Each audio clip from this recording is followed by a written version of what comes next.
Recording live from Glory Hole Studios in Chicago and beyond. This is Cognitive Dissonance.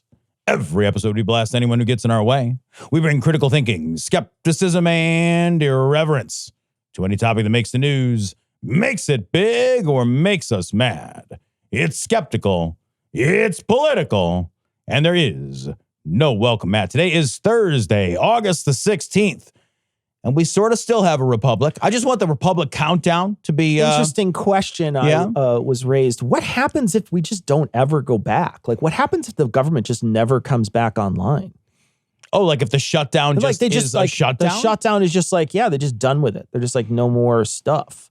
There's going to be a point. They have to like do something eventually, right? There's going to be because the services that they provide and the money they provide to so many people, there's no way you can just keep this going indefinitely. There will have to be a cave. There has to be. Because you can't, there just can't be, well, we're done with that. Well, no, there at some point, so that's a good question. I think the answer, as far as I understand it, and maybe I could be wrong, fucking write in.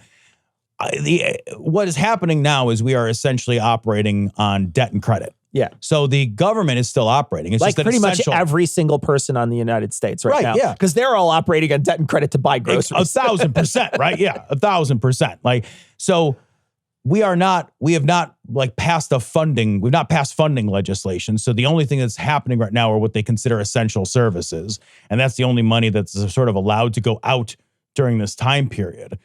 But it's not sustainable. It can't be sustained. Even the military budget, like they had to pull. Trump politically, of course, did not want the troops not to get paychecks. Well, that's happened in other shutdowns where the troops didn't get paychecks, and that creates a lot of political pressure. Trump didn't want troops not to get paychecks, so he pulled money from something else in order to sort of allocate it. But those funds will run out at some point. So I think that everybody understands this can't last indefinitely. This can't be like the new way government sort of is, because at some point, like our sort of credit rating internationally would collapse. Yeah. Like it would be economic ruin and there's no economic ruin for the United States. It is not economic ruin for the world. For the globe. Yeah. Yeah. So we've seen that. So it has to stop at some point. I mean, right? I don't know, man. Here's the thing. Every time I say something like that, and this is literally how ruined my brain has gotten, Cecil. Every time I say something like that, I'm like, yeah, but there's flamethrower dogs. Yeah. You know? So sure. like I can't live in a world where I'm like, it has to get better, right? And I'm like, I don't know, man, there's flamethrower robot dogs. And I'm just like, who knows, man? Who fucking knows? Flamethrower robot dogs, they throw the whole thing off for me. They really do, because I'm just like, that's the world I live in. Every time I think about government, and, when I was a kid, of course, everybody thought that people who were adults were in charge. There's adults. Yeah, right. Yeah. And now I think like RFK's in charge of something. I know, man. That dude is like, hold on, do you want to hear from my brain worm? Let me pull my hair back. Hello, I'm RFK's brain worm. How much... There should be, okay, listen, dude. I don't know who's into crafting. Cecil, I serious though. I want a hand puppet of RFK Jr. and your finger controls one of the worms that comes out of his head. And swear to God, if somebody can make that for me, I'll pay you all the pesos. Even better. Have somebody follow him around with a sock puppet right behind his head. You know how you used to do the two? Yes, of the brain worm. There's a brain worm there like, hello, how are you? And just like yells the whole time. Or get that guy who just got arrested in Portland who goes around and sings those songs. Have you seen this guy? No. So there's a guy who dresses up like, I don't know, he dresses up like in normally those pajamas that have like the hood on them or whatever, like the hoodie pajamas. He gets dressed up in different animal types, and then he has a big speaker, and then he really badly rewrites songs that are popular, and he sings to people. Often it's Republicans where he's singing. I kind of love this. It's actually really funny, and he goes and he bothers them, and they don't like it. Well, he was up in Portland, and they actually, he was outside past the blue line, which you can clearly see in the video where he's passed, and they dragged him onto the thing and they arrested him. But if you he was past the line, meaning he had stepped over the line he was not supposed to step onto? He was on the other side. They dragged him onto the place where he shouldn't be. Okay, again, like I know I've said that, like, where are my Second Amendment guys? Where are you guys at? Aren't your guns supposed to exist to protect us from tyrannical government? That is literally, if you watch this video, you see it. Now, I have no idea because the video starts with him walking back and forth and then they pull him across. Is it possible that a minute before he was standing over on the other side of the line? Maybe. I wasn't watching him all day, so I don't know. But at the same time, like that video that I've seen looks really incriminating towards the ICE agents that dragged him onto the thing. But in any case, this guy runs around. His name's Robbie something. I forget. I see him on TikTok all the time. But like that guy, get him to follow him around in a brainworm outfit. Oh my God, yes. Cecil, yes. Did you hear the thing? It's not in our show notes, but did you happen to hear the thing that RFK was saying last week where he's like, actually, it may be circumcision. Because they give the babies Tylenol. Yeah, they put Tylenol right in there. Right in the dick. Stick it right into the end of the penis. If you guys didn't hear this, what is so funny, because like what RFK said was like, hey, like maybe the high rates of autism, which are higher rates of autism exclusively are coming from just diagnostic criteria, right? So to ignore that. But like you say, maybe this is because of circumcision.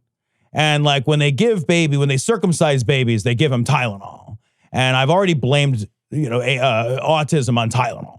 And it's like, then there were news stories that said things like, RFK blames circumcision for autism. And he's like, no, I didn't. He said, what I said was maybe the circumcisions and then they get Tylenol. And it's like, well, first of all, my guy, you don't give babies newborn. So typically, if a baby is circumcised, they're circumcised in the first 48 hours after birth. That is the most typical, don't write me and say sometimes it's not typical timeline. So they do it fucking right away, right? They do not give babies Tylenol. You do not give a 2-day-old baby Tylenol for a circumcision. Usually what they do, if you're going to circumcise a baby, is they give them like a little injection at the surgical site, like a little nerve block injection at the surgical site, and they just give them sugar water. And it calms them down. And then they do the circumcision. And whatever your views about circumcision are, don't write me about that. I'm not talking about that now. What I'm saying is they don't give them Tylenol. So circumcision has nothing to do with autism. And also you blamed it on Tylenol in utero, not Tylenol after the fact. Which is it? They're just like throwing darts at a Tylenol-shaped fucking dartboard. Well, the thing is, like every moment they're like, "Hey, man, can you freestyle a few bars for us?" Yes, and he just does. And he doesn't know what he's talking about. No idea, man. Yeah, I mean, like, I'm glad he's against circumcision. Don't get me wrong. I'm glad he's against circumcision. That's what I was saying. Like, I am not pro-circumcision. Yeah, I'm glad he's against circumcision, but at the same time, like, you're against circumcision for all the wrong reasons. Like you like there's plenty of reasons to be against it. You went the crazy train reason. Yes. You're like, choo-choo, motherfucker, I'm off the track. Why? What? There's plenty of reasons to be against it. He's a crazy person. Like also, circumcision, Cecil, is on the decline. Yeah. So like if you were to draw the graph, right? The graph would look like circumcision down, autism up. And you're like, maybe it's the thing that's less that's causing the thing that's more. How does this guy isn't qualified to pass like a high school level statistics class. No. Let alone run all the doctors in the country. And all the scientists. And all the science. We should listen to RFK Jr. on issues of medicine in exactly the same proportion that you should listen to your bus driver on issues of medicine. He is literally no more qualified than any other person you meet. This is not to denigrate bus drivers. No, but it is to say that I actually think that a bus expertise driver, is zero. I think on occasion you might run into a bus driver who'd be like, well, I don't know, ask a doctor. Thank you. Actually, that might be better. You're right. That would actually be better if he sat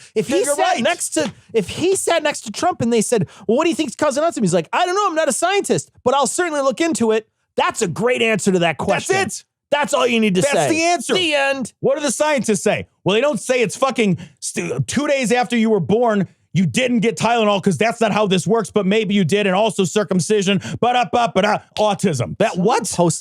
Someone posted a comment, and they said, what if we all just died in 2012 during the 2012 apocalypse, and this is hell now? We're all in the bad place. We're all in the bad place. And I was like, I can't dispute that at all. I did have some kick-ass years between 2012 and 2016, though. Is the bad place supposed to be kind of fun up and then a lot down? I don't know, man. That wasn't my highlights. It wasn't for you. My highlight it wasn't reel. For you. That was not my highlight reel. Yeah. Yeah. I don't know, man. I was really more of like a 2016, 2018, 19 kind of guy. That was like that was the peak of my the peak of the fun. Peak of my roller coaster. From there. Yeah, it's been a little rough since then. It's been a little rough since, I would say, yeah, I thought 2016 was kind of where it went to shit. I think. 2016 nationally, not awful, a good year. Terrible. Yeah. I had a pretty good personal year 2016. But the rest of it.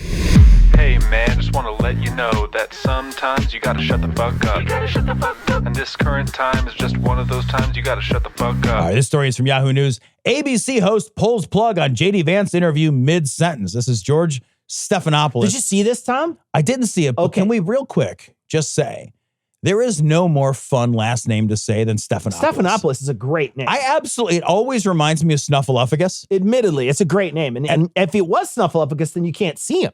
How much would you pay? Some people can't see him. How much would you pay for an interview of J.D. Vance with Snuffleupagus? Just he's like holding the microphone with his like. I would love to see a Muppet shame J.D. Vance and tell him how he's being a bad person and how he needs to be nice. J.D. Vance on Sesame Street. I would love to see them be like, J.D. Vance, you have a lot of unresolved anger issues.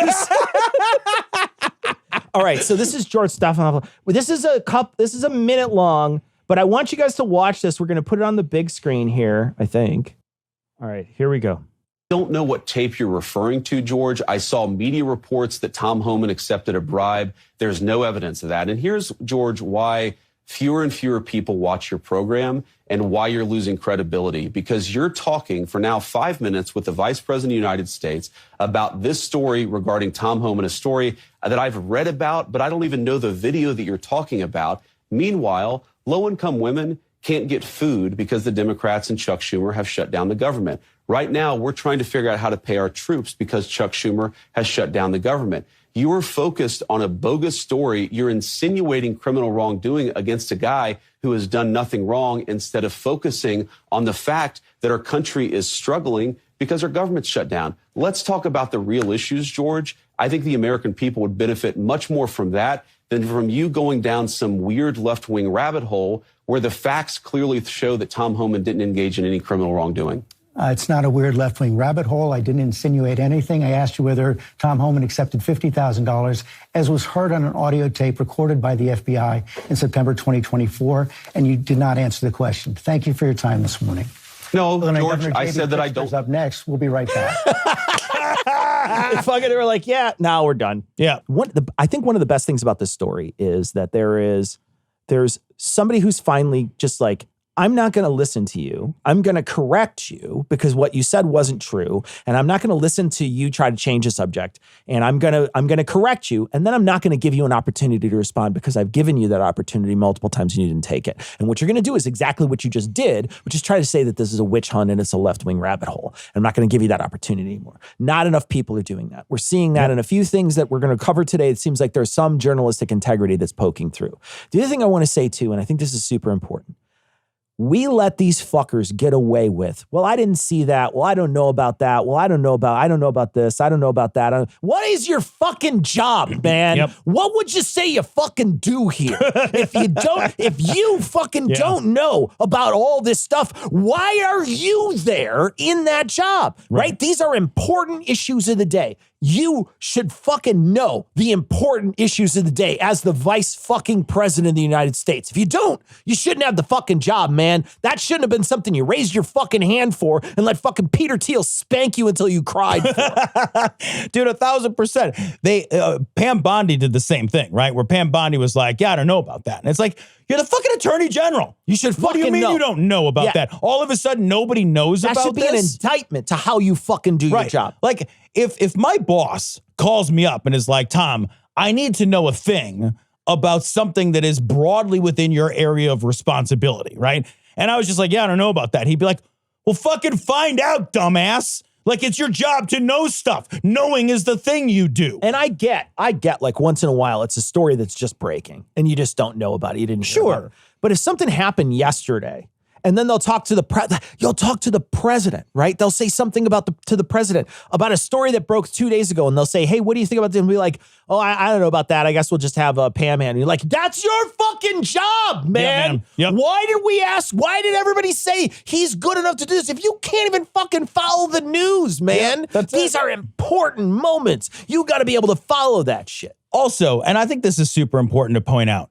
these are the easiest questions in the world, right? So if there's nothing to see here, so let's say Tom Homan did not, in fact, accept $50,000 in cash in a fucking comical bag of money from the FBI. Let's say that didn't happen, right? Because the initial response from the administration was that didn't happen. They've stopped saying that didn't happen. Yeah, they started now saying, what they say is there was no criminal wrongdoing, right? So, and there's no criminal wrongdoing because you're in charge of the guys who decide whether there was any criminal wrongdoing. You get to say a crime or not. Right. So, but what they've stopped doing, because there's tape, right? And at some point that tape is likely to come out. So what they've stopped doing is saying this fact didn't happen. And the question that they refuse to answer is a question of fact, not a question of interpretation of law, not a question of whether or not this was corruption or bribery. People are specifically not asking that question. They're asking two relatively basic questions, which are just objective things that happened in reality space or didn't. Did Tom Homan accept $50,000 in cash from the FBI? And what happened to the $50,000? Because the FBI says we gave it to Tom Homan. Where's the money? Did Tom Homan just keep it and say, ha ha, dumbass, and he's got $50,000? If so, the FBI's got some answering to do, right? So if the FBI is walking around handing out $50,000 and then being like, oh, it turns out he didn't do anything wrong. Guess that cost us 50 grand. You would think that they would be like, okay, now this is a $50,000 question. Right. Whether or not we need to make sure the question is right before we actually ask it. If Tom Homan didn't accept the money, they would just say that never happened. Here's the evidence here's the tapes from the FBI, or there are no tapes. But like, they're not doing that because it happened. If you come to me and say, Tom, did you take a $50,000 bribe? I get to say, I wouldn't say like, I've never been credibly accused of any wrongdoing or bribery. I would just be like, no, man. Nobody showed up and handed me a giant bag of fucking robber money. What? It's just a no. I think though, it's important to point out that Stephanopoulos did everything he possibly could here. Yes. That was correct. Yes. He did exactly what he should. Don't give these people a line. And what happened afterwards, what I saw afterwards was another clip. I don't have it, but there was another clip of Trump. Someone raised their hand and tried to ask him a question. He said, I don't answer questions from you fake news ABC. You were very rude to the vice president. Well, guess what? Everybody should do that then. Yeah. Because then he just won't have anybody that he can send his things out. Here's what I think the press doesn't understand is they're the ones with the power in this situation. They think they don't have the power. I know. But what they do is have the power because Trump can't not get his voice out there. So if he is stifled, he gets mad. So what you do is you make him answer questions and then you hit the people off that don't answer questions and you do it time and time and time again and he will be frustrated. You know, he can't hold a press conference without the press. Yeah, the press has to be there. So, OAN will show up and Newsmax will show up. No one watches those. By the numbers, nobody watches that shit. So if Trump was like, I'm going to call a press conference, and the only people that show up to the press conference, because everybody else has said, we're boycotting your bullshit until you give us some answers or until you start treating the press with more respect. We are not going to show up and give you the time of day for a press conference. You have to. No, I don't. All right, fine. We'll just do it with OAN and Newsmax. We'll give them all the stuff. Cool. Nobody watches that. So you're not going to get any fucking juice out of that, right? There is a lot of power. I fully agree with you. This actually is a good opportunity for us to talk about another story here about the Pentagon. The Pentagon. So this story comes from WKYC, New York Times, AP, and Newsmax, among news outlets who say they won't sign the new Pentagon rules. The New York Times, the AP, and the conservative television network Newsmax are among the outlets who say they will not sign a new Department of Defense document restricting access to information, essentially, within the Pentagon. What I thought was the most interesting about this is even Newsmax is like, what? Yeah, we're not doing it. No. We're not doing that. We're not doing that. At some point, you as the press have to say, look, there's either a First Amendment here or there's not. We either get to function or we don't. Even if we are the worst kind of news, like Newsmax or OAN, like even if we are the most horrifying news outlet, we have to, like, if you constrain us from any journalism at all, then why are we waking up and coming to work? Why are we giving you the time of day? Why? Like, I don't want to get sued. I'm not signing this bullshit. They have the power. You're right. Yeah, they have the power. They have the power to do this. And it's interesting to see that even Newsmax was willing to walk away from this. But I think they showed them all getting kicked out of the there was a whole video I saw of them all leaving Tuesday because they were just like, we're giving our badges back then, I guess. I guess we're just done. We're not going to be here. We won't report on it. We're just going to go somewhere else. And they had places in the Pentagon where they were able to use to report, and now they're not allowed in there anymore. They had to give their passes back, and they all did. Yeah, everybody banded together and did it. I wish that would happen more often. You know, if you're gonna say you're the most transparent, or administration, you got to be transparent. And the thing is that I think even Newsmax is saying you're not. Yeah, right. And like, you know, when Pam Bondi was talking about how Trump was the most transparent, what she was really doing, and what the press secretary has said it as well, and what they usually mean is that the president just says whatever bullshit is on his mind. Yeah. Right. That's not the same thing as governmental transparency. Yeah. That's just someone lying to you in real time. But genuinely, and I mean this with real disrespect, idiots don't understand that. Yeah. Right. Yeah. Idiots cannot tell the difference between transparency and fucking diarrhea of the mouth. Sure. Right. Because a lot of stuff is being said. So if a lot of stuff is being said and it seems unfiltered, some people will interpret that as transparency. That's not what's meant by transparency. Yeah. What's meant by transparency is that the people broadly, through the press, through freedom of information, through journalism, etc., they have a right to know everything that is not classified because we fucking pay for it. Yep. And the government is responsive and responsible to us. Yeah. That's how a democracy works. Everything else that isn't that sort of secretive bullshit, that's some fucking KGB bullshit, right? That's like some, like, seriously, like some like horrible autocratic dictatorial shit where the machinations of government are hidden in the shadows and the people have no right to know. That we tried to build an entirely different thing, and it was revolutionary when America said, actually, government should be beholden to, responsive, and responsible to the people. And there are limited exceptions to that.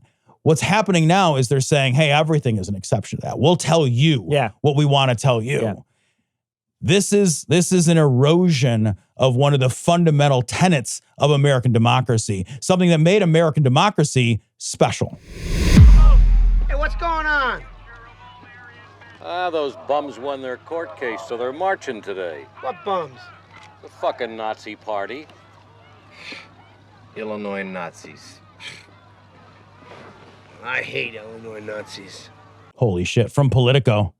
I love Hitler. Please don't clip that. Please just don't clip that. Don't clip. Politico. I love Hitler. Leaked messages expose young Republicans' racist chat. Dude, these chats are a nightmare. They refer to black people as watermelon people.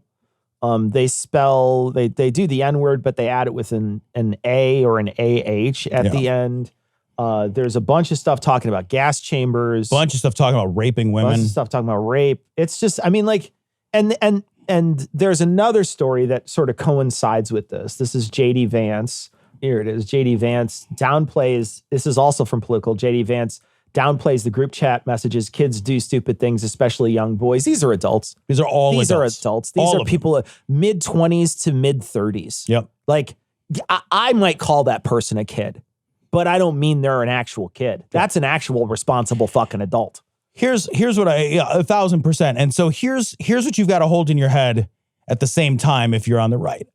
The right, very often, when let's say there's an act of violence that takes place or a criminal activity, the people on the right very frequently will advocate strongly to try underage people as adults for their crimes. Sure. Right? All the time. Because there is a strong feeling, especially on the right, that the more egregious something is, the more individually responsible you can start to hold somebody, right? So there are kids who are tried as adults in certain crimes at younger and younger and younger ages, and the right generally agrees with this, right? That is a push specifically by the right. When the left says something, let's say after the Charlie Kirk assassination, there is no grace given on the commentary from the left after the assassination saying, oh, that was a 25-year-old person who said that. That was a 30-year-old person who said that.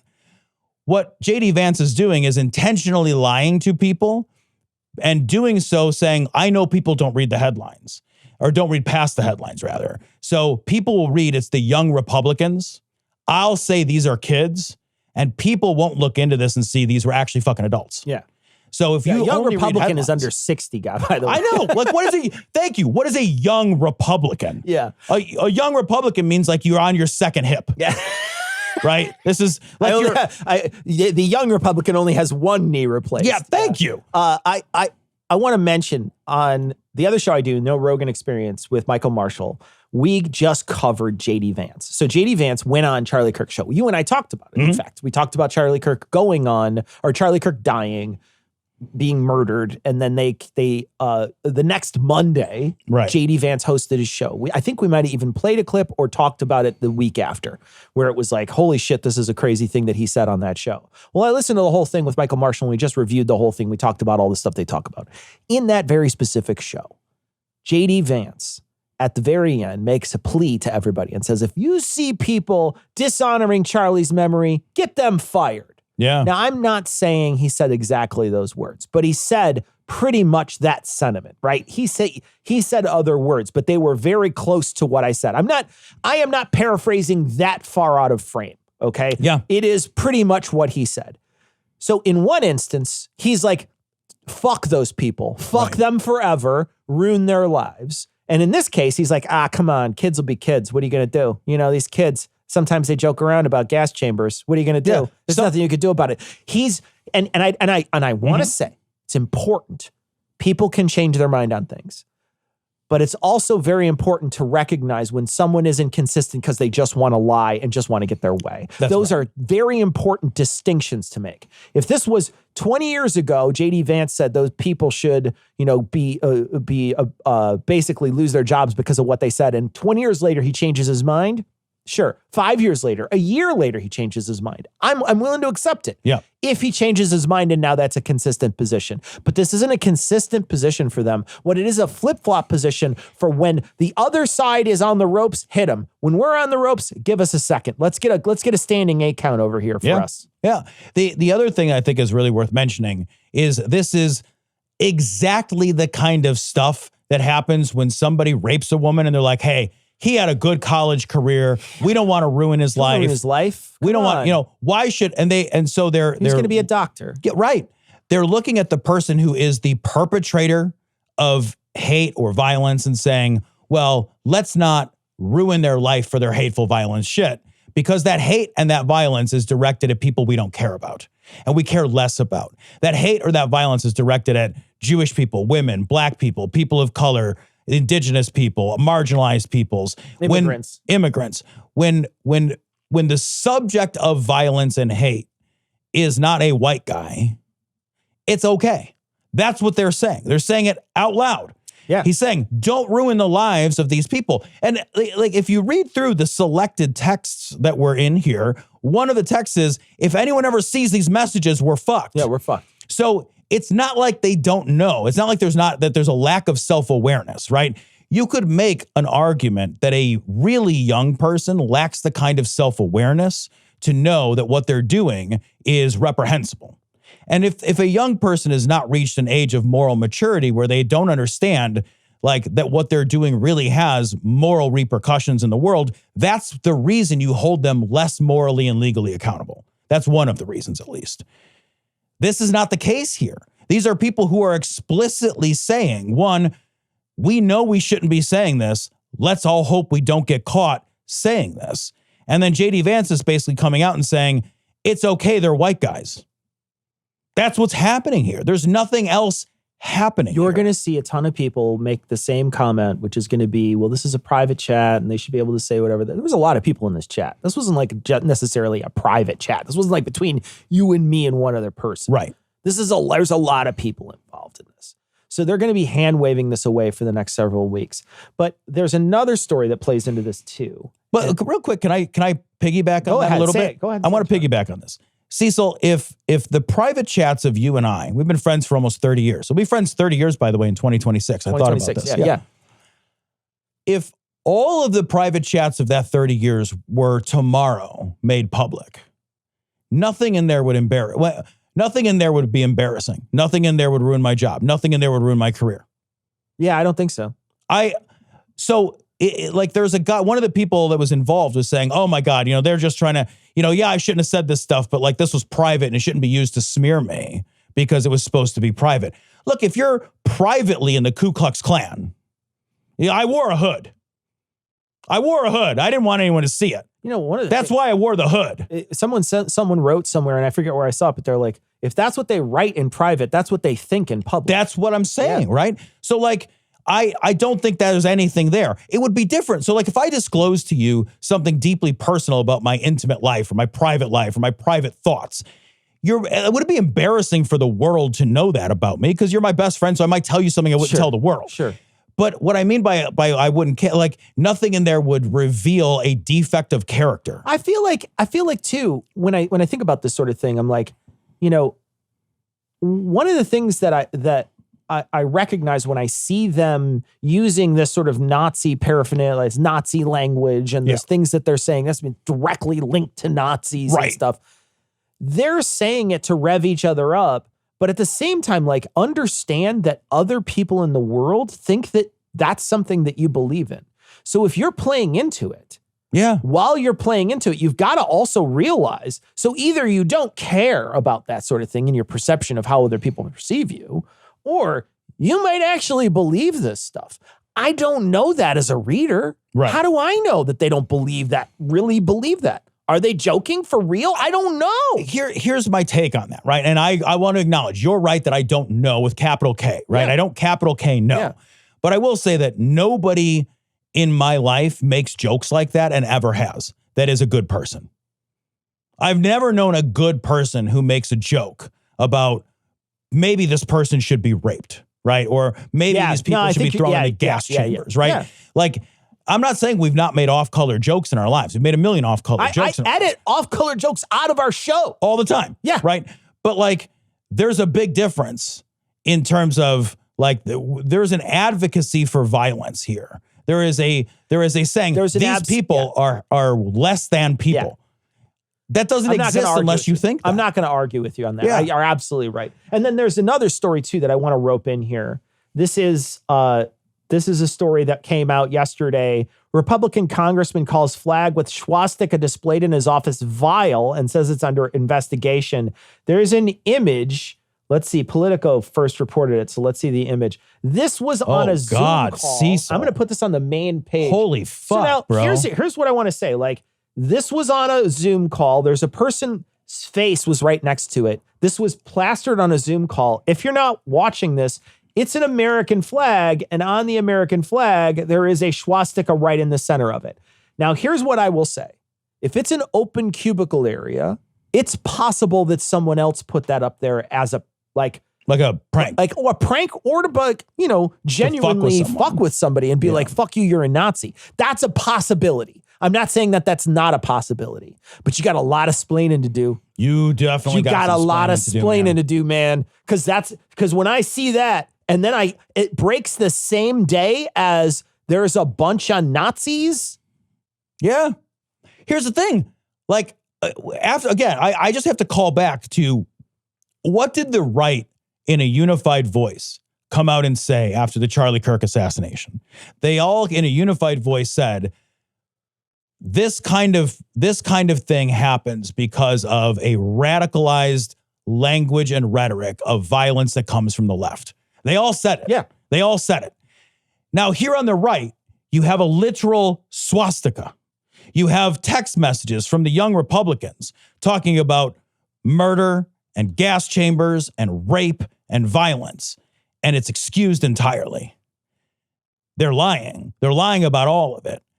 The reason the swastika, I think, is important here is not because it feels anomalous, but because it feels consistent.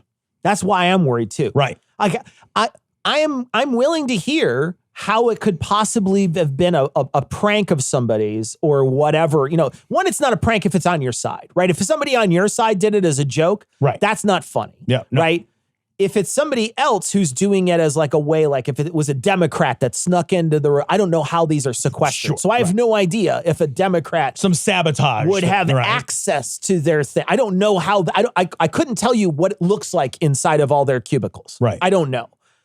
But if they do have access to it, there hopefully will be cameras in there. And you can see who did it and who went into those areas and walking around. Because I guarantee that place is cameraed up. I guarantee it's cameraed up. And so you should be able to see who was in there and when it was, when were the dude was on multiple Zoom calls. So you could tell when they were in there. Like that. I'm not a fucking detective, but I could already fucking Sherlock Holmes this shit. You know what I mean? I can figure out when it was put in there. But none of that work will be done. And I think that's important too. We should see that what should happen in a sensible world. Supposedly the Capitol Police are looking into it. But nothing's going to happen. I'm going to say this out loud. Like nothing is going to happen. We'll revisit this story next week. Yeah. We'll see if Tom's right. I hope here's the thing. Tom hopes he's wrong, but he's probably right. I would love nothing more than to be wrong about this, but I would bet my next 3 paychecks that nothing will ever happen. That what'll happen is this will just go away. This will just be another thing. It's another piece of noise, dude. Right. There's so much noise that you won't be able to remember this happened week. Next week, you won't remember. They have succeeded in their stated strategy of flooding the zone. Yeah. And so this is an outrage. And what's crazy is if something analogous like to this were to happen in a Democratic administration, an administration where sensible people were quietly and maturely handling government affairs. Whether they did a good job or bad job, set that aside. But they were just coming to work, making decisions, being grown-ups, not trying to sort of like swing the world in this like violently authoritarian direction, right? So this would be a scandal that would ruin careers. This would be it. Imagine if this was AOC's cubicle and there was an ISIS flag. Right. That's literally the perfect analogy. This would be all anyone cared about. This would be career censured. Ending. It would be career ending for her. Yeah. If somehow it was proven that one of her staff put it up there. 100%. It would be career ending for her. Yep. Yeah. There would be no getting out of this. Instead, what will happen with this is nothing. This will be so nothing that I'll admit that I, as a person who I think is pretty plugged into the news in my day-to-day life, I didn't even know about this story, Cecil. It happened yesterday evening, so maybe you missed it. Maybe I missed it. It got broke yesterday evening, and I put it on the notes this morning. So it's like, it's possible. And it's possible you would have heard about it today. That I would have heard about it. But there's a lot that happens that we don't even talk about. Right. There's just so much. There's too much. There's too much in a week. And things get pushed off. You just miss them. You just don't talk about them. Yeah. So, It's fucking nuts, bro. Hey, you just need to leave because I know you all don't have a warrant and you're not searching us again. So that's... Mom! Defender here! Sir, I'm just here to deliver a package. Defender here! Politico. Trump falsely suggests FBI agents to blame for igniting the January 6th violence. Who was president when January 6th happened? Let me think. Was that by Trump? It wasn't Pence, I don't think. Yeah, because they wanted to hang Mike. They wanted to hang. I have a question. I found this very confusing because I thought that January 6th was a peaceful day of peaceful protest. That's the other thing. By peaceful people. Can't even get their own story right. That's the best. They were so peaceful. I went and I pardoned them all. So they're so peaceful and everything's so perfect. And it was a beautiful day of love. I pardoned all of them. Also, it was super violent because of the FBI. Yeah, the FBI. He called them insurrectionists. He should pardon the FBI. Oh, it's like an Inception pardon. So you are the party of law and order who hates your own intelligence and law enforcement community, unless and until they've pledged allegiance to the Trump. That's absolutely true. Right? Yeah. So the FBI, which is it's a policing and investigatory branch of the federal government, used to be, if you were a Republican, you would support that as law and order. Now the FBI has become like some kind of like left-wing boogeyman or something. And it doesn't make any sense to me whatsoever. But like even in this one article, Trump says like that he literally calls them insurrectionists. which to me would lead me to think then that there was an insurrection that almost happened. There's so much, but at the same time, it was a peaceful day of love and snuggles. There's so much cognitive dissonance involved with this. And the other thing I want to mention too that I think is really important is, you know, if Biden were to mess up a timeline like this in any way, everybody would be like, let's just start throwing dirt on him right now. Like, they'd be like, everybody needs to get a rose and a handful of dirt and just start burying that man alive. Like, they would 100% be ready to, like, there would be one guy be like, well, guess it's time to put old Biden down. And they have a shovel and they just beat him to death with the shovel. And then they just bury him right in the middle of the White House. See like a breath of dirt like come one up. breath of dirt comes out. Are you like it 100%? There were so many people just ready to be like, they were following him around with a casket, hoping he tripped his entire presidency. 1,000%. And this guy says the craziest shit, messes up timelines all the time, totally fucks up these things. Now, do I think he's 100% dementia addled? I don't know. I can't make that assessment. Yeah. But I will say, if this was another guy, they would say yes. Yeah, right. Yeah, this would not fly, right? This would not fly. Also, like, the FBI is like, well, you're saying that because we said there were FBI agents, but the FBI agents showed up because somebody needed to help the Capitol Police. They were just happened to be police officer shaped. Right. Yes. And then Trump was like, well, they were playing clothes. It's like, because they came in a hurry. They ran over the clothes they were wearing. They jogged over. Right. Yeah. Because there was a fucking riot. They jog walked here. Because all your guys carrying Trump flags were storming the Capitol like it was the Princess Bride, man. What is happening, dude, Cecil? This is amazing. Every week there's a brand new, like, what the sweet fuck is happening in the world. Every single week. It doesn't slow down. I can't. We never slow down. It's all gas, no brakes. Okay, forget about it. Forget it? Look, your rear end is all screwed up there. No, it was like that before. Let's just call the police and file a report. Fuck the police.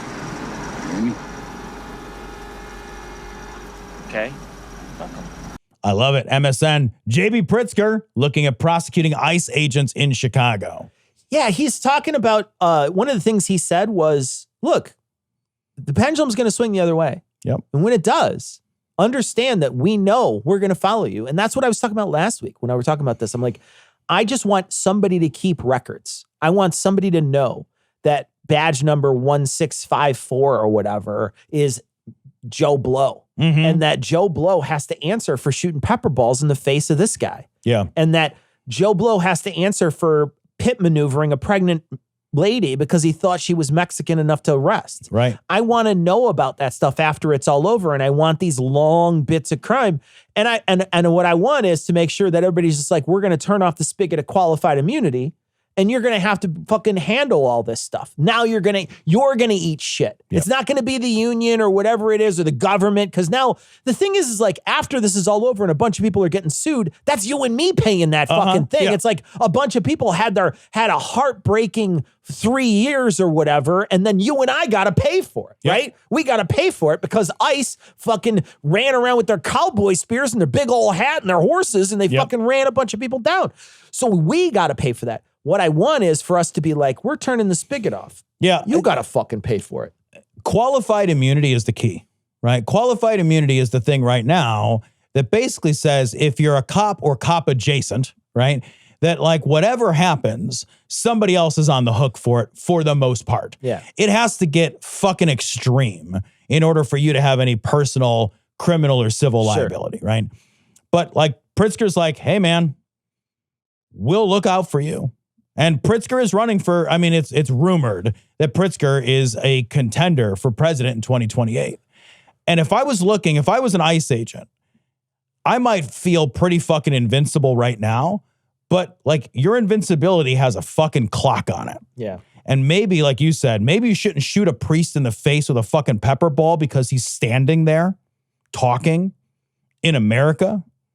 You shouldn't shoot that fucking guy in the head with a goddamn pepper ball because you're on camera. You're on candid camera, motherfucker. Yeah. The thing that may keep if anything keeps our republic safe, it will be cameras. I was thinking about this. Like we are in a real place where we may, I think, it's more than 50%, we may see the fall of our republic. We may see in the course of the next 3.5 years, 3 years, 3 months, we may see the fall of our democracy, like in a formal way. I actually think that that's a very possible thing that we might witness and live through. If it doesn't happen, it won't happen because of cell phone cameras. I believe that to be the case. I don't think there's anything more powerful that exists than those cameras that are in our hands. We should be filming fucking everything. It's the only way to keep reality cohesive. And the thing is, like, we need to have 100 cameras on an event to counter the one bullshit AI nonsense, because that's just how numbers are going to have to work now. There's going to have to be overwhelming evidence of reality that in order for us to have that narrative cohesion we were talking about in the last episode. Yeah, I think you're absolutely right. Well, you know, it's so funny because I had thought back in the day when they first started introducing body cameras, I was like, this could really change how policing's done. This could really have a big effect on how policing's done in America. Suddenly there's a lot more eyes on you, so you're not doing the same things that you were, et cetera, et cetera. But man, how many body cam videos have we seen where police have just fucking like been so unbelievably horrible, where they've murdered people on body cams, or they've done things, they've abused people, they've killed people, they've, tortured people, they've done all kinds of crazy shit on these body cams as if they didn't even exist. Yeah. And I wonder if that's a product of the qualified immunity stuff that we were talking about already. I wonder if that's a product of basically what Trump is doing now. Well, Trump can't, anything that's an official act, he can't be tried for. Right. So he's just doing whatever he wants because it doesn't fucking matter anymore. And I wonder if they feel the same way. Like, nothing, I can do anything. Like, what's going to happen to me? And so they didn't care about the body cams. Yeah. And so there's a part of me that wonders, I recognize that puts it out into the public. And I think that that's a great thing. And I think you're right in the sense that the more people see this stuff, the more chance you have of stopping it. But I also recognize that, like, if we're expecting that to be the thing that stops it, it's not going to be. No. There's got to be more than that. Yeah. I think, so when I say that, what I mean is, like, I think there is a lower than even chance that we'll continue to have it. I don't think it's going to work, is what I'm saying. I think if anything does work, it will rely on that as its foundation. It's got to have it as its foundation, yeah. But like the follow-up to that is exactly like, we've got to have systems, formal systems of justice in place that then take those cameras into account. I've seen body camera footage. This was a few years ago, but I've seen body camera footage that, like, I can't get out of my head. That, like, I remember watching one where some cop was screaming at some kid who was on the ground, was of no threat to anybody, who had his hands behind his back. He just shot him. And he gets shot. He kills this kid. And on his rifle, he had etched something like, I fucking want to kill somebody, or some crazy shit etched onto his fucking, like service weapon, his rifle for service. And that guy got let go. Like, nothing happened to that cop. That cop was like, yeah, whatever, that's fine. You could just fucking murder somebody in the back on camera. And I'll never forget that video. And I think, like, if that's not the thing, and I think back to, like, the summer of 2020 and the intense violence that the police engaged in against unarmed, against a video, nonviolent protesters. Against a video of a guy who got killed on camera. Yeah, man. Murdered on camera. 9 minutes they sat on his neck. And no repercussions. Yeah. No repercussions. Well, there was repercussions for that guy. But I'm talking about, like, the police that engaged in the violence against the protesters. The stuff we saw. When that happened in the summer of 2020, when America erupted into protest and the police responded with overwhelming violence, driving through crowds, beating people from horseback, beating people with bicycles, arresting protesters, shooting the press with disappearing people into vans, driving around in vans, laughing and shooting people with pepper guns and stuff. The violence that the police perpetrated on American citizens exercising their First Amendment rights was intense and unrelenting and national in scope. And to my knowledge, there's been almost no repercussions for anybody. Yeah. So I don't think it's going to fix it. Like, that's why I don't think the odds are good. Yeah. Ladies and gentlemen, I give you the Spokane National Bank building. That's a penis. That's ridiculous. Yahoo News. Fact check. Speaker Mike Johnson called nude cyclists in Portland the most threatening thing he's seen. Yeah, and he did. He said this in a comment. He's like, because somebody asked him, this is what we were talking about earlier, Tom. We were talking about what you should know, you're the Speaker of the fucking House. Yeah. How plugged in to the world should you be? And someone asked him a question about the ICE agents that are abusing people across the country that we have, dozens of hours of footage of. And he responds with, I've not seen them, the federal law enforcement, cross the line yet. We have committees that have jurisdiction who have that responsibility, but it's not risen to that level. What I've seen is the abuse of law enforcement by radical leftist activists. Most recently, the most threatening thing I've seen was the naked bicyclers in Portland who were protesting ICE there. I mean, it's getting really ugly. They have attacked, physically assaulted officers. People have been arrested, okay? This is serious business. What? This guy is so fucking repressed. First off, this is the guy who shares an accountability app with his son, right? About porn. I understand. I get it. I don't think I'd want to see a bunch of naked bicyclers because the first thing I think is like, even with the junk placed where it needs to be with like bike pants. Yeah.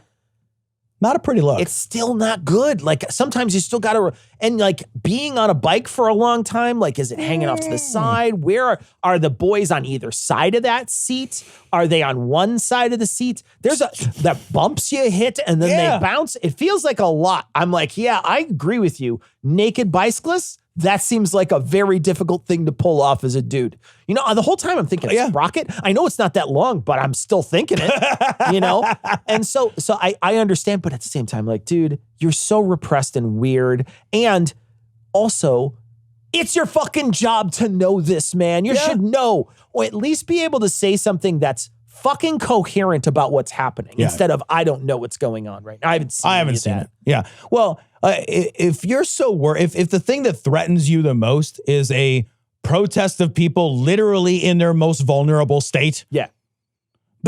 What? Portland's a war zone. There's naked weirdos on bicycles. That's Portland. I feel like we just all pulled on our pants. And then while our pants are on our ankles, we do that wiggle walk. Yeah. And then the wang swings back and forth and we scare all the police officers away. Everybody's just walking and their dick is just waggling back and forth as their pants are on their ankles and they're doing that little shuffle walk. That's what we need to do. That's our charge. That's right? That's the charge. When somebody holds up the sword and we all go, moment. Everybody just fucking drops trowel and then we just pants still at the ankles. Yeah, exactly. As absurd as possible. Walking like a penguin after Yes. When you're like, got to paint your dick like a penguin. Then I always do. Face, I always do, just in case. It's got a beak and it's going back and forth. Perfect. That's just in case. Absolutely. Yeah. That's why I wake up. I don't know about you. I wake up, I shit, shower, shave, put googly eyes on my dick. I'm ready to go out in the world. I feel like it's either the googly eyes on my dick or I do it so I can wear that big top hat over my head and have my belly make I put lipstick on my. Yeah. Lipstick on my belly button. So I can make it go, hello. Is there anybody more uptight in the world than Mike Johnson? Seriously, that guy's wound so tight. If you were to bump into him, he'd fucking explode. I feel like he's going to explode into 1,000 threads. Like somebody touches him and he's just going to go poof. And then you're just going to be able to pick him up and you'll be able to be like, yep, no, that's his eye. That's it. Yeah, you just be able to work your way down Mike Johnson. My kids, when they were younger, they used to play this game called Beyblades. And what they were was like, it was like a little like plastic arena. And like one guy had like a top basically. And the top was assembled into multiple parts. And then they put it in this little holder and they pull a string and the top spins in this little arena. And you do the same thing and our tops hit each other and they battle. Oh, it's like Rock'em Sock'em Robots. Rock'em Sock'em Robots with tops, right? Metal tops. Got it. And they are designed so that after a while, one of them will break apart. And then you'd be like, I won. I broke your fucking Beyblade or whatever. Okay. That sounds fun. They come apart in like catastrophically, right? Because they hit each other and like pieces just go, you know. So is it like jarts? Did they close it down? No, they're actually super fun. Like I used to, and they're the loudest toy in the entire world. Like they are maximum volume toy. I feel like Mike Johnson at any moment is going to catastrophically come apart from just trying the effort of holding himself together as a man who's like, naked people. Oh God. Oh, God. Can we get some authoritarian violence? I cannot stand seeing a naked person. Oh, God, there's a nipple. Oh, buttocks. Oh, there's a buttocks. Oh, my God. He is... there was leaked, supposedly leaked. I don't believe it because I have no idea how to prove this, but they were saying that like someone leaked his Grindr conversations. Again, I don't know. Who knows? Right. Who knows, right? But would you put it past him though? 0%. Would you put it past him to be like a secret Grindr guy? Of course not. I mean, like the way he talks about anything sexual makes you think that guy is so tightly wound that every once in a while that thing just goes badoosh. Yeah, man. 1,000%. If it's not on Grindr, he's got a dungeon and he like in his basement and he's yes, mistress. Yes, mistress. And on the side, he has naked protesters tied up. The United States of America is insisting it's not the bad guy. It comes as President Trump ramps up his America First agenda, sets off trade wars around the globe, and adds human skulls to the US flag. Is from stories from Fox. Pentagon agrees to host Qatari F-15 fighter jets and pilots at Idaho Air Base. They definitely phrase that very differently on Fox News than they did in other places where they're like, no, we're going to give them an air base, basically. So it's the difference between headlines here. Right. But you get an opportunity to see what a $400 million jet will buy you. How fucking weird and scary and quid pro quo is this? This is so evidently like in the justification, they basically said like, well, yeah, they helped us out with like Gaza. So they were really helpful there. So we're just going to let them have their fighter jets and troops on our soil. I could be wrong about this. And so you guys can correct me if I'm wrong. I know that we have military bases in countries all across the world, but I'm not aware of military bases from any other country on American soil. They were over here. That's what I thought too. I was thinking about that because I was like, yeah, we have relationships with other people where we have our military base there. But I thought that was our military base in somewhere in like wherever the fuck, like Germany or whatever, was like, we're here just in case something kicks off. Yeah, like my understanding, and I know it's more complicated than this, but broadly, my understanding is one, we have military bases in parts of the world that were holdovers from World War II. So Germany and Japan, for example, they were holdovers from World War II where we said we want to continue to have military influence in these spaces after World War II. Yeah. We also have provided security guarantees across parts of Europe. Yeah. And so in order to provide those security guarantees, we have to have actionable military staged in different places. Of course, we also want intelligence, the ability to act. So there's a give take. Yeah, and we get to send over our drunk 19-year-olds to get fights in bars over there. It's like a whole thing. But like, we don't need, what do we get out of having a bunch of Qatari war jets in Idaho? And pilots. Like, what do we get out? Does this make us more secure? I can't imagine a world where this makes us more secure. What does Qatar want this here for? I will say this. Do you not feel weird about everything about this? It feels super weird for me, but I'll tell you, you know how else it feels weird for? As many Republicans didn't like this either. They were all like, what is happening right now? There's nothing to like here. Nobody likes this. This is so the only insane. People who like it are the people who are flying around or going to be flying around in a $400 million jet they got for free. For real, man. That's the only people who like this. This is fucking weird. Like, we should all be intensely uncomfortable. Not because there's any possibility of Qatari F-15 fighter jets in Idaho posing a direct one-to-one military threat against the United States. So I don't want you to write in to me about that. But because this is an unprecedented level of access that is obviously purchased. Yeah, it's quid pro quo, man. It's like literally you can see it happening in real time in front of your face. And the only reason he's doing it this way is because he knows that if he does something as an official act, it can't be fucking scrutinized. That's it. He is getting like the America, capital A America, gets nothing from this. But Donald Trump personally has gotten a lot from Qatar. Yeah. Nobody should want this. Yeah. This is fucking weird.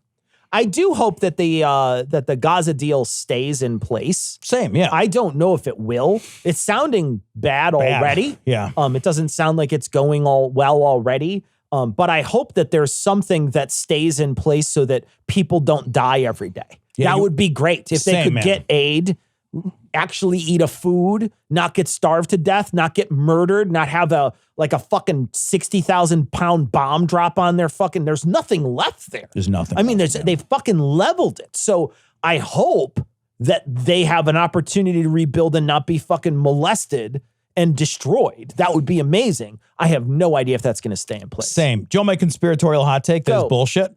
My conspiratorial hot take is that Netanyahu used this moment as leverage to get the hostages, knowing that by forcing the hand of Hamas to lay down their arms, that they would not lay down their arms. They get the hostages back, and then he gets to persecute the entire rest of the war without any of the sort of like political damage of more dead hostages. So he gets everything he wants out of by getting all of the hostages back. Yeah. Then puts all of the blame on Hamas for not laying down arms for an agreement that they didn't. I don't even know if they fully agreed to that part. I actually have not read anything that says Hamas has agreed to lay down arms. So they've not fully finished negotiating that element of the deal yet. And then he'll just prosecute the rest of the war exactly how he wanted to prosecute it. And never had any intention of this being a long-lasting ceasefire. That's my conspiratorial take. Classic Netanyahu. Classic. Classic Bibi.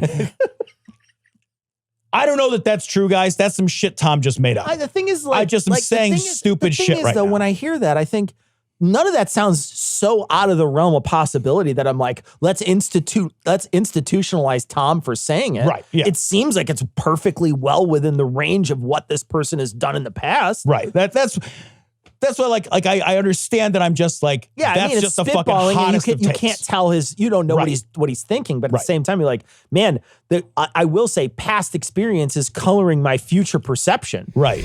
I know that I was not wrong about that. And yes, it's only been 4 days, but I know you feel it too.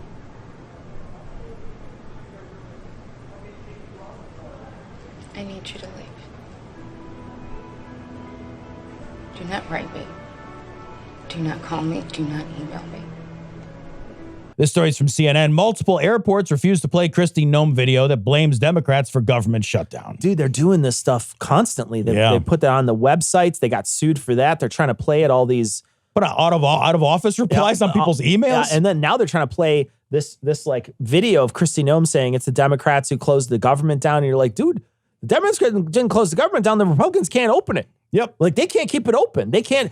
And I saw somebody today talk about this, and I think it's so important to remember all these things happen all the time in government. And what happens is, and this happened during Biden's term, right? When Biden was in office, he had 1 2-year period where he had everything, but it was very, very slim. If you remember, it was the lady from Arizona and then Manchin. What was the lady from Arizona's name? Do you remember her? Sinema. So Kristen Sinema and Manchin were a fucking thorn in his side, wouldn't do anything, were essentially independence-leaning Republican, right? The whole time he was in. So the first 2 years were fucked anyway. They couldn't bring anything past the filibuster, so nothing they wanted to bring except for budget shit got passed, period, anyway. They wouldn't let them bring anything. Harris was the tiebreaker. So there wasn't anything, and Harris was a literal tiebreaker. And guess what? Every single time they passed this thing, because you know what they did? They opened the White House. They had the people come over and say, well, what do we have to do to get 6 of you guys to sign on to this fucking thing? And then they figured it out. They had to hash it out because it turns out you have to work with the other group. Trump will never do that. He doesn't want to do it. So if he's not going to work with the other group, then there will not be a resolution. And so they're waiting for this other side to cave, and it doesn't feel like they're going to do it. So now we're just stuck in this holding period. And then they're using the government in these cases illegally to say it's the other side's fault. Yeah, this is the clearest possible violation of the Hatch Act.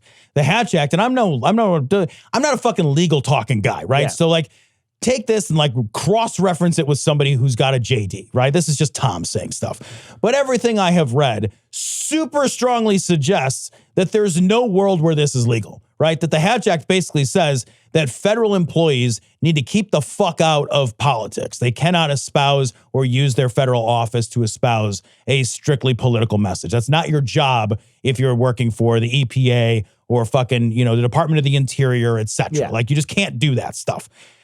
But Kristi Noem and all these other fuckers are like, yeah, we want to manage public perception. We want to control the narrative. We have physical and technological access to this stuff. We're just going to use it. And because, again, there's nobody to hold them accountable. The law is a suggestion without enforcement. Yeah.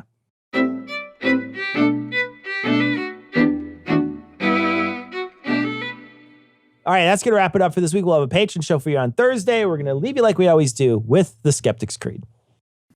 Credulity is not a virtue. It's fortune cookie cutter mom